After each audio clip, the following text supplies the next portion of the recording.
that it's intentional, that people, when they engage in racist behavior, that they're not racist if they didn't mean it. It has nothing to do with whether you mean it or not, or whether you intended to be racist.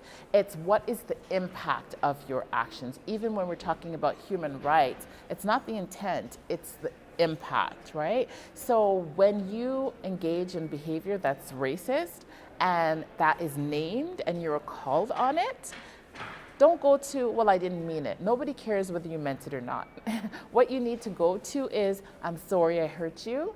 I'm sorry that that behavior impacted you in that way, and I will educate myself and change my behavior in the future. It's not about whether you intended it or not. That's the big misconception.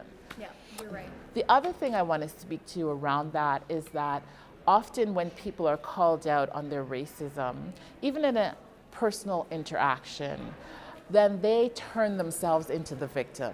Oh, I'm so sorry I hurt you. And they cry and they get upset. And then you, the victim of the racism, need to turn around and console that person and help them feel better about the pain that they've caused you.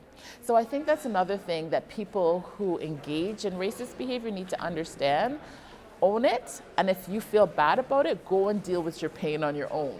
It's not the person's responsibility who you have offended to console you and make you feel better about your poor behavior. Yeah.